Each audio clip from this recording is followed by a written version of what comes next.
আল্লাহ বলছেন আমি চাই দুর্বলদেরকে ক্ষমতায়ন করার জন্য। সেই সময়টা চলে আসছে। তারা আমাদেরকে ফ্যাসাদ সৃষ্টি করেছে জমিনে। আল্লাহ রাব্বুল আলামিন এই ফিতনা ফ্যাসাদ সৃষ্টিকারীকে এই জমিন থেকে বিতাড়িত করে দিয়েছে।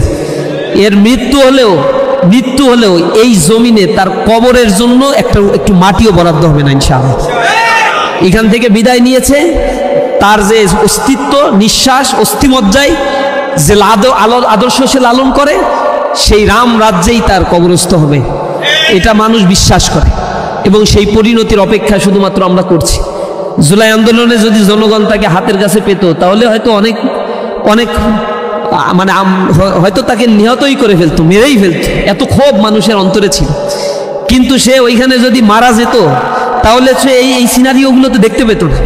তার নিজের ফাঁসির রায় হচ্ছে, এর তিলে তিলে আস্তে আস্তে ধ্বংস হওয়া, এটা খুব কঠিন একটা কাজ। আল্লাহ রাব্বুল আলামিন চাইছে তাকে এইভাবে ধ্বংস করে দিতে, শেষ করে দিতে।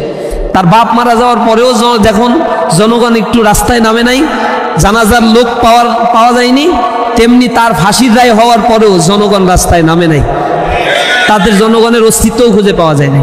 কিন্তু আল্লামা দেলোয়ার হোসেন সাঈদীর রায়ের পরে 1.5 শতাধিক মানুষ শুধু জীবন দিছে। রায়ের পরে রায় ঘোষণা হয়েছে, তাই রায় বাস্তবায়ন হয় না।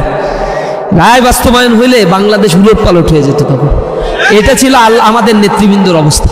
আমাদের নেতৃবৃন্দকে ফাঁসি দেওয়ার পরে কবরস্থ করতে দেয় নাই, কবরস্থ করতে ওইখানে বাধা সৃষ্টি করেছে। এরপরে আর্মি দিয়ে, র্যাব দিয়ে, বিজিবি দিয়ে ঘেরাও করেও রাতের অন্ধকারে নিয়ে গেছে, 1 সেকেন্ড অপেক্ষা করতে দেয় নাই, এখনই কবরস্থ করতে হবে, সকাল হলে অনেক মানুষ জড়ো হবে। এরপরেও শত বাধা উপেক্ষা করে আমাদের ভাইয়েরা সেখানে গিয়ে জানাজা পড়ছে, দাফন কাফনে অংশগ্রহণ করছে। সেখানে কবরস্থ করার পরে হাজার হাজার মানুষ সেখানে গিয়েছে। আমরা ভয় করি নাই।